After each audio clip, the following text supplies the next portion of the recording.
Well, as the curtain is pulled back for one host, the show finally gets to dive deep and shine a light on what is by far their best character.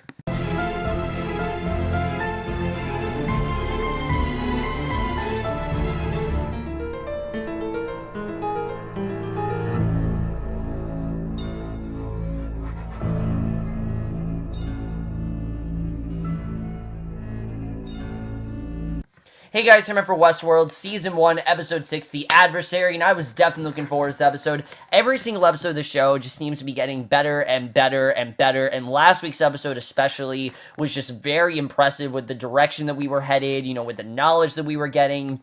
And just the way that things were moving, I was really excited to see the way things are going to be. And this, by far, was the best episode the show has given us. This episode was emotional, it was heartbreaking, and it was also very, very satisfying. Because while this episode did have stuff going on, it almost was an entirely Maeve-centric episode. And let me just say that after this episode, Maeve definitely is my favorite character. I love where they're going with her. This was absolutely Tandy Newton's episode. She killed it in this episode. If she doesn't win an Emmy after this, I don't know why. She definitely deserves it, but there's so much great stuff going on this episode, and not just with Maeve. There's other great stuff going on, but let's just get in this episode because there definitely is a lot to talk about. I have so much to say about it, and I definitely do want to get into it. So we start off with Maeve. She wakes up in her bed, and it's just like any other day.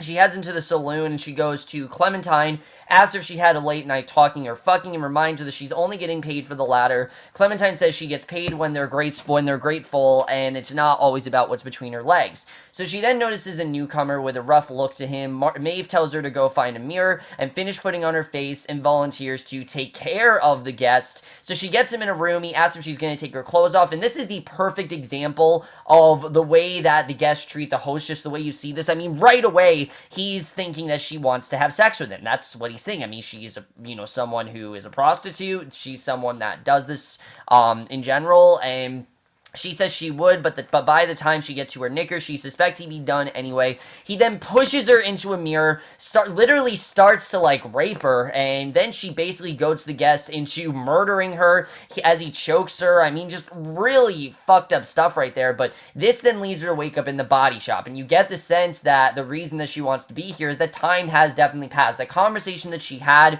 with Felix when she said, Felix, we need to talk, that already happened, but now that she knows whatever it is that she knows, she wants to know more, and that is the thing that gets her into the body shop where the show left her off last episode. Just right off the bat, a really good way to show where Maeve is headed and what her motivation really is. She wakes up, she sees Felix and asks him where they were, and I really did love the way the episode started. Just overall was off to a really great start there, and Tandy in general was just really killing it there. So Elsie and Bernard then discussed last week's revelation that someone is using the host to steal data from the park. Somehow I didn't pick up on this. I don't know why, but they know that there's a mole and they want to try to find it. So Elsie's concerned that because the host damaged itself, she says that at first she thought it might be him, but then she remembered that he's been with them forever, and if he was going to sell them out, he would have done it years ago. He says he appreciates that, and she asks if this is a glass half full or half empty. He says they're engineers, which means the glass has been manufactured to the wrong specifications, and he asks if she has any idea what thoughts it was transmitting. She says it's now smeared onto a rock upon Python Pass, and the best thing to do would be to figure out who was transmitting the information which is almost impossible to do since his geocache was completely wiped. So Bernard says that he can use the old system to cross-check where the malfunctioning host was, and just like Maeve, this is all extremely compelling. Where is this headed? You don't really know what's going on here, and the direction this goes in is very unexpected, and I really did love that.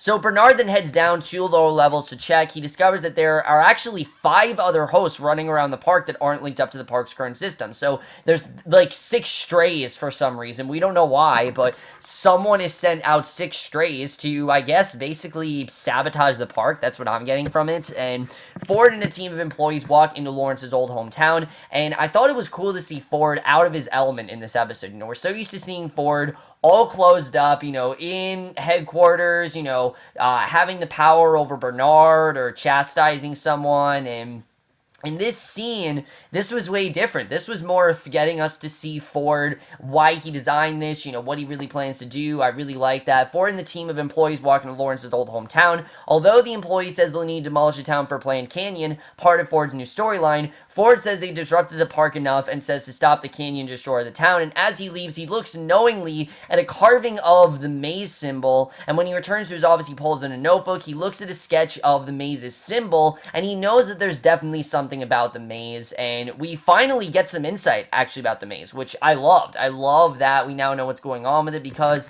it's been something that we've been hinting at all season. What the hell is the maze? Why does every character want to get to it? Now we don't know still why they want to get to it and what's really going to benefit them. We do know, however, where the maze came from and how this all originated. Basically, we see the Man Black and Teddy, they ride into Pariah, but the town has been cut off by rebels, and as they walk, Teddy explains some of the mythology of the maze, says it's a sum of a man's life, the choices he makes, dreams he hangs on to, and there at the center, there's a man who's been killed countless times over and over again, who always claws his way back to life, and who built the maze so people would actually stop killing him, which is understandable. I mean, obviously, I wouldn't want to be killed over and over again, but that's probably why the hosts are killed over and over again, because of this man, and they approach the rebels. The Man Black asks him how else they're supposed to get over the border, since Wyatt's got what they both want, so that's where they have to go. Teddy says there's another way, but it's a little treacherous. The Man in Black says they can get their hands dirty, and Teddy says that that's not his concern. He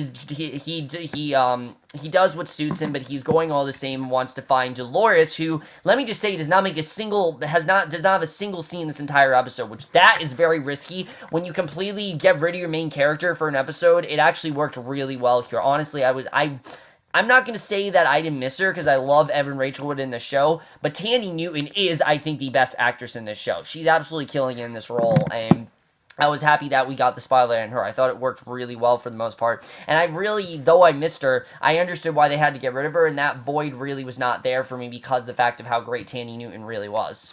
So we then get a scene that very much could have come across as, I think, a huge exposition dump, but because of how this show is so focused on the host's emotion and them learning things, I mean, it didn't come across as exposition. It came more across as this had to happen eventually. We see Felix explains to Maeve that she's a host who was programmed to act a certain way by the engineers, and just seeing all of this, hearing Maeve learn all this, is insane to think about now that they have this knowledge. I mean, this is the one thing that Ford wanted them to never know. He wanted them to always be under his control. For them to know all this stuff, I mean, it really is starting to mess with them. And Maeve says that no one asked her to do something she doesn't want to do, and he says it's part of her character. She's hard to get even when she says no to the guests. It's because she was programmed not to, and she asks the employees if he's real, and as she can't tell the difference between herself and a real live person, which I found very interesting, the fact she can't tell the difference. And she touches his hand and says they feel the same. He says they do, and they look the same, but the one big difference is the processing power in her head is much different than what they have. It's got one drawback, though: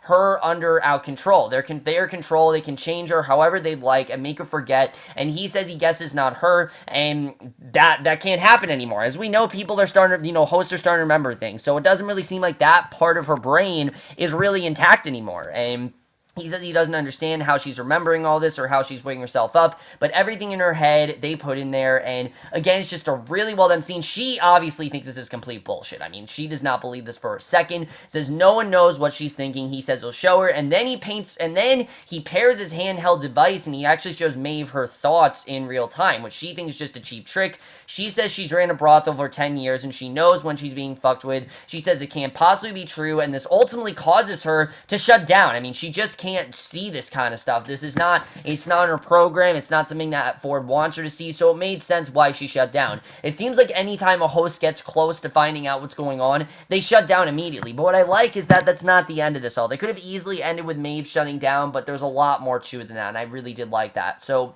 Bernard goes to Cullen, and we get this really heartbreaking scene between these two. I was surprised by the way this unfolded, really, but he asks her if she has a minute since there's something he needs to talk to her about. She says that she was just about to call for him. He asks if everything's okay. She says that Ford knows about them, and he asks if it matters and says that they're consenting adults, and she says consenting adults in business departments that they're supposed to keep each other in check, and says that their relation will raise questions for the board about her objectivity. He says he has never known her to go easy on her department. She says that this can't go on any any longer, and although this was fun, it's over. They can't continue this anymore. And just like that, it seems like these two are broken up. He says that he can be impartial. She asks if he can to his team or Ford, and says leadership as of late has been quite questionable. He says he doesn't think he's the problem. She says it's not his job to diagnose safety problems, it's hers, and said that there's nothing else they're done. And I love that she still remains in power in this scene, and it very much shows the way that she kind of treats him like he's a host. I noticed that theory going around that Bernard is a host, and scenes like this very make me feel that way. I mean, you see a scene with Ford and a host, and you see a scene with Cullen and Bernard, and they're very, very similar. The way that she always has control over him, the way she always has power over him, it just makes me think there's something larger at play here that Bernard does not know about, and I'm looking forward to seeing what's going to happen there. But this really was heartbreaking. This is someone that Bernard genuinely did care about. You know, he felt good about himself when he was around her, and to see them end that quickly, it's just really sad to see. I understood why they had to do that, obviously, but it was a very sad way to end things. I really did feel bad for them, and I honestly am going to miss Bernard and Cullen. I like what we got of them, but I understood why they can't be together, and they showed that very well here.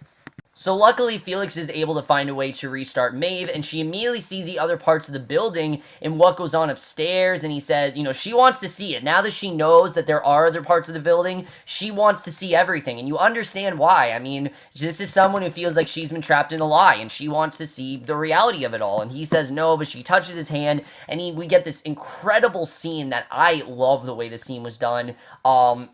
Perfectly paced with, I believe it was a Radiohead song. I can't think of what the song was, but it was a Radiohead song. I like the way the show does that, the way they take, very contemporary rock and alternative music, and they make it something like classic and western. Just really cool the way they do that, and it really shows that this is a modern show. You know, the show is modern, but they're playing music that you or I would know. And he takes her through the body shop where new hosts are made, and then upstairs into the programming wing of the building where hosts are being programmed to fight, eat, have sex. I mean, you can see the look in her face. It's not really look of disgust, it's more look of bewilderment. The fact that the fact that this can actually happen is bewildering to her. And before Maeve agrees to head back to the body shop, she watches a promotional commercial for Westworld telling her to live without limits. Towards the end of the clip, she actually sees a clip of her with her daughter from one of her past lives, and just a really well done scene. Thandie Newton just did such a great job at portraying this, you know, just her in awe. I mean, just the wonder of it all, knowing that all of this has been a constructed lie and that nothing that she has been doing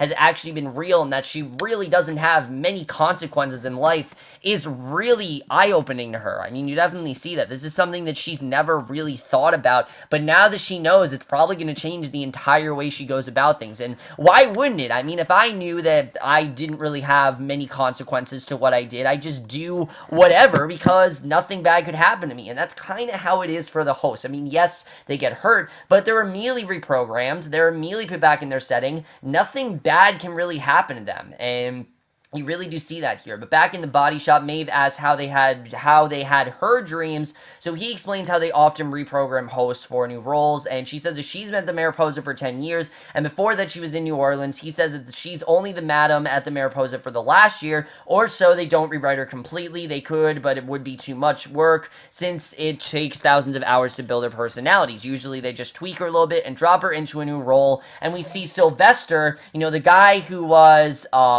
the guy who was berating, what's his name? The guy that was berating Felix comes in, and he threatens to snitch on his friend for dressing up Maeve, and he even says that he looks like a cross-dresser. I mean, he really is taunting him, but Maeve actually threatens him. You can see she's on Felix's side with a scalpel, says he's not going to tell anyone anything. He says she can't hurt anyone with this. She says it turns out his friend is a much more talented man than anyone gives him credit for, and that very much is true. I think the show in general has a lot of characters that are like that have these people that are a lot more capable than they think there are. Someone like a Bernard, someone like a Lee, someone like, someone even like a Dolores are a lot more different than everyone else thinks they are, and you definitely do see that very well in the show, and I think it's something that this scene and this show in general has shown very well. So obviously Sylvester is wondering how what the fuck he did. She says she knows all about him and she doesn't need one of those things to know what he's thinking because she was built to read people just by looking at them to know what they want before she knew, and she knows that he wants to fuck her over. She doesn't need to have anyone tell her that. She knows it's true. And Majorly obviously freaks him out over the first chance he gets, but he shouldn't. Everyone has something they want. She can help him or she can gut him like a trout, but she won't need him to resort to that because despite what's in there, they're not really that different, and that really is true. The hosts in general aren't that different from the humans, except that they're a lot more intelligent and they're just a lot more capable than I think the humans give them credit for, and you definitely do see that. So we then see Lee, who we haven't seen in so long. They actually gave a genius reason why he's been gone. She finds him at the pool, and we find out that he's actually been on sick leave, which is why we haven't seen him around, which that was kind of cool the way they did that. I mean, a lesser show wouldn't really do that, but this show did, and she tells him about how over the last 5 days, get it, the last 5 episodes, because we haven't seen him for like 4 episodes, to make room for his narrative. Ford has placed over 50 hosts and has created continuity holes and active storylines all over the park, and she needs him to clean up all the continuity errors from Ford's recent activities in the park. He says a man can only take so much, and creatively speaking, he's flaccid now, and he's out of ideas. He really can't think of anything, and she says that she's sure he'll recover, asks if she has any idea what went into the narrative that he scrapped, and literally threatens to quit on the spot, and Cullen placates Lee by reminding him that if Ford's new narrative fails, the board will need a new replacement, but they won't be looking there. It's not going to be there. They're going to be looking. It's going to be somewhere else. And the Man Black and Teddy then come upon a camp. The Man Black says the fastest way to get to Wyatt, but it doesn't look like they're anywhere past through there either. And Teddy says that there's fewer soldiers than Pariah. The Man Black informs him he needs to find Wyatt. They see a ton of Union soldiers infiltrated looking for clues about Wyatt. Sure enough, Teddy recognizes Wyatt's handiwork among the carnage, but he's recognized by some of the soldiers. Teddy then shoots some of the soldiers, but both of them are quickly overwhelmed by the rest of the camp, and really cool stuff there. Lee then hits on one of the guests named Charlotte at the bar. Finally, Tessa Thompson's in the show, and he promptly starts babbling about the politics of the park and how he writes everything. However, the bartender cuts Lee off on Cullen's commands, and you can tell that Lee obviously is very angered. He wants a vacation. He doesn't want anything to do with Westworld right now, especially after what happened. So, and that's understandable. I mean, after what Ford did to him, completely rejecting his narrative, you can understand why Lee felt this way. I mean, he spent hours upon hours, as we know, constructing that. And we already know how long it takes to construct a narrative. So take that times the amount of the amount of time it took for Lee to create that narrative and come up with the ideas. I mean, it really is a lot. And for them to completely just look over it, obviously you can tell why he's really upset. And you really do feel from this episode. And they did a really good job of that. I've been very back and forth with Lee, but this is really the episode where I feel like he was the best written, and I really like what they did with him here. So Elsie then comes into Bernard's room, asks him what he's working on. He says business as usual. She asks if he's keeping up appearances before they bust the stray shit wide open. She says she's close to finding the saboteur. The tracking data he gave her is timestamped, but one cross-reference, it was stat-tracked, and they're going to figure out who programmed him to try to smuggle out their data. He says an excellent plan. Then she brags about how corporate will reward her, and she offhandedly mentions that Cullen will almost definitely get fired for this. So Bernard discovers that the unknown hosts are all in a sector marked off limits for future narrative use, but that no one has visited that area recently, we see. So when he visits the sector, he finds a cottage with the hosts, including the young boy that Ford has spoken to earlier, and we actually finally find out what's going on there, which I thought was cool. One of the hosts attacks Bernard. Ford walks in, stops the hosts in their track, and it turns out that these hosts are actually original models built by Arnold based on Ford's childhood, which is why one of the young boy is actually named Robert, because of course that's Ford's first name. And Bernard's a bit disturbed, but it's clear that these aren't linked to the sabotage,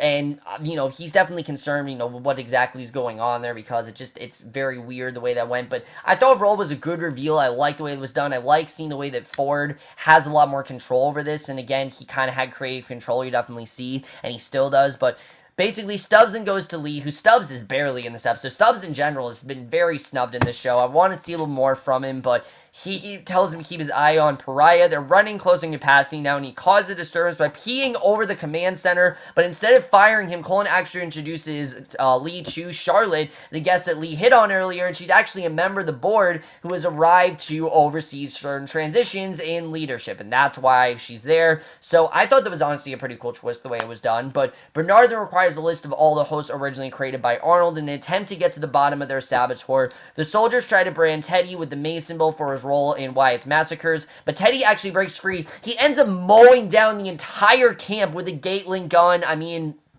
that was surprising. The way that he was able to take every single one of them down that quickly, I loved. And the show is taking him from being a character that gets killed off every episode to someone who is a badass, and I love that. And Teddy also has a flashback that confirms he used to work alongside Wyatt's, and if this is the direction we're going with him, where he's going to end up a lot more rebellious and kind of be like the Man in Black almost, I really love where this is headed. I think it's absolutely the right direction for Teddy, and I can't wait to see where this is headed. Definitely where he needs to be.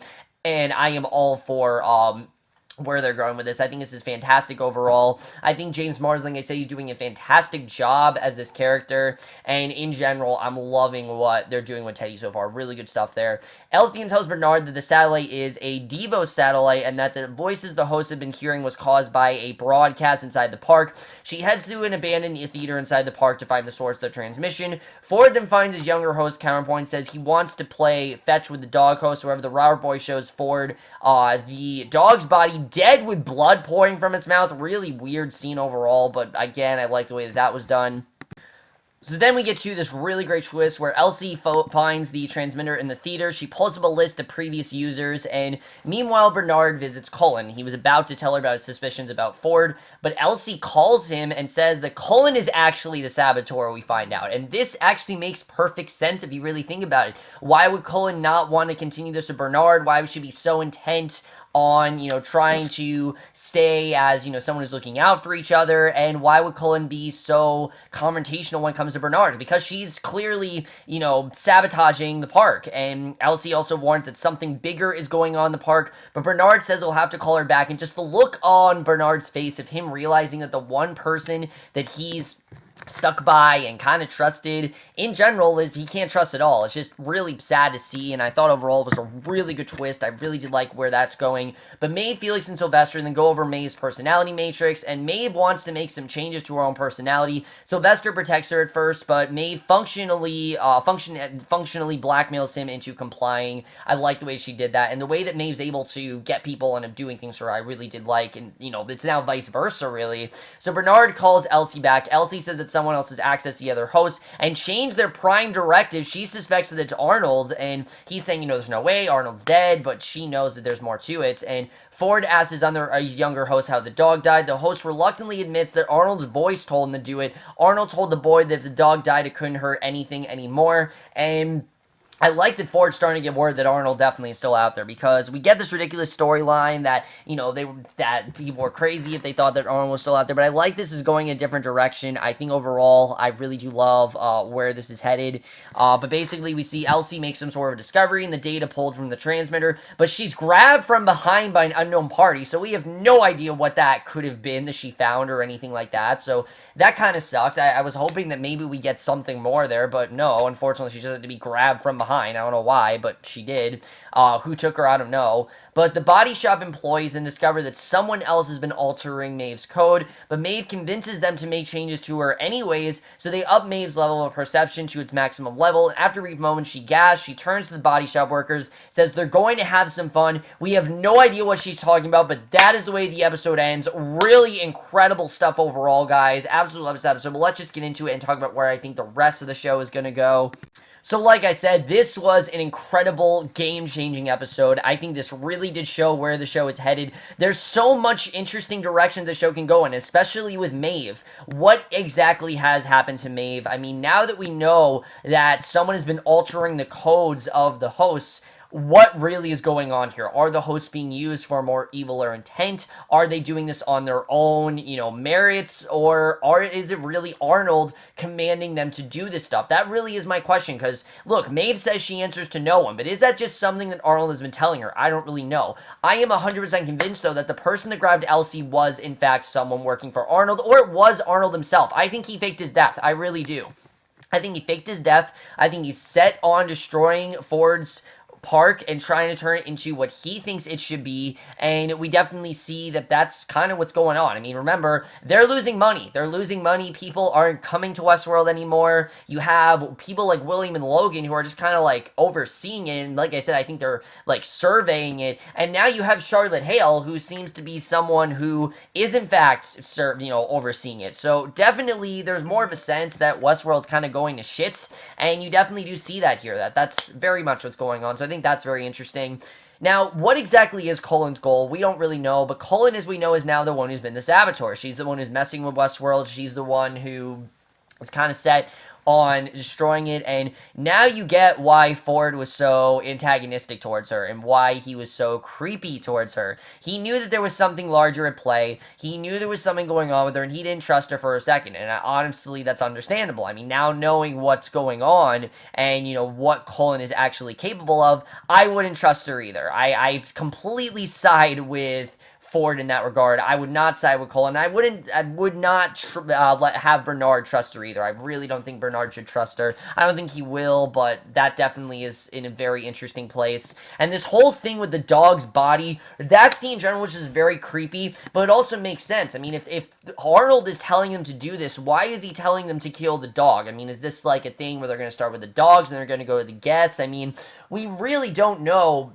what's going on. That's something that Westworld's doing so well, is the way they're pulling back the curtain, but they're not revealing too much. Remember, this is a show they want to go on for at least 5 seasons, and I can totally see that happening. There's enough narrative, there's enough, narrative, there's enough story, and there's enough compelling arcs for me to want to see the show go on as long as they plan it to, and I really do like that. As far as Teddy, I love where Teddy's headed, where he is this more badass, killer Teddy who's just massacring everyone. I mean, it's a completely different Teddy than we've seen in the rest of the show, but I think it's for the best, really. I love where this Teddy is headed. I think it's just going to be a lot of fun to see where he's going to go, and I really do love what they're doing with him.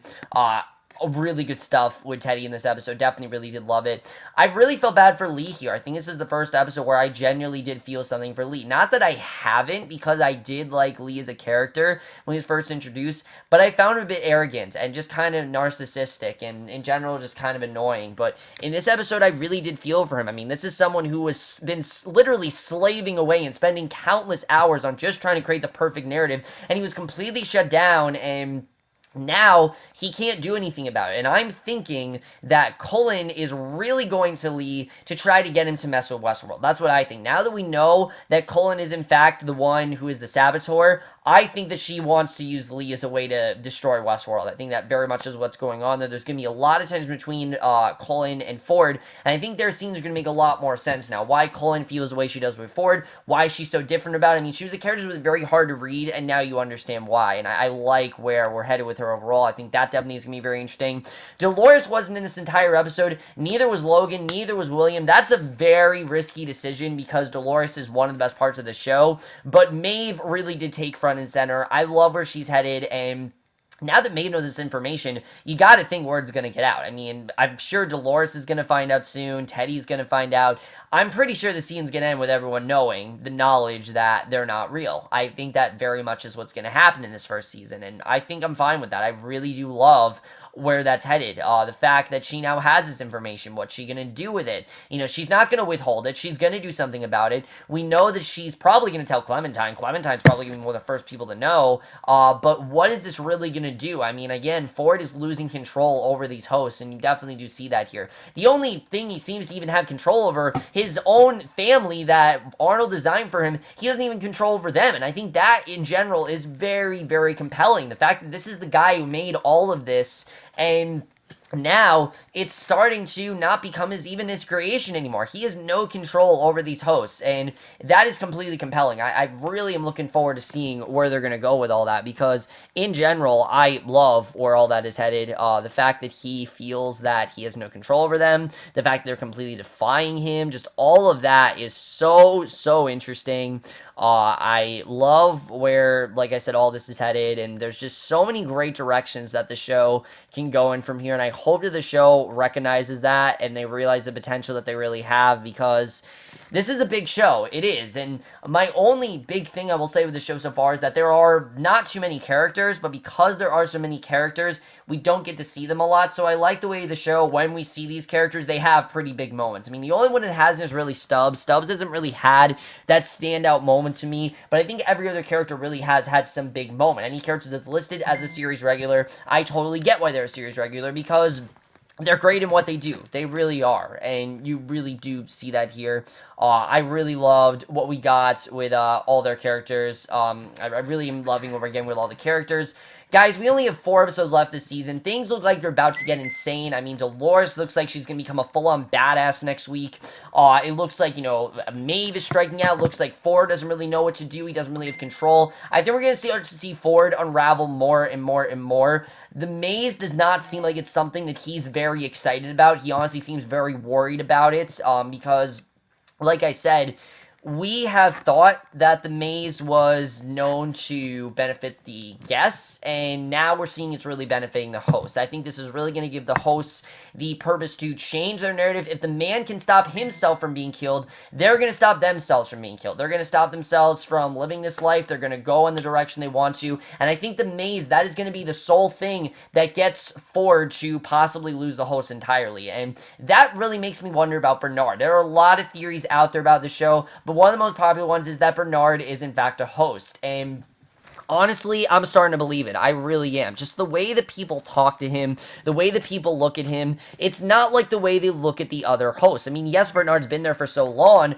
but ever since Ford talked to him, I always felt like he's just another host. I mean, the way that he talks to him, the way that Ford treats him, it seems like I think that he was a host, and that basically, you know, what ended up happening is that Ford, this is just theoretical. This is what I think happened. I think Ford saw Bernard as a host. Bernard somehow became a stray. He striked out, and Ford saw the potential in him, so he decided to make him, you know, a human and try to take him on, you know, take him under his wing, and that is why Bernard has been working as long as he has.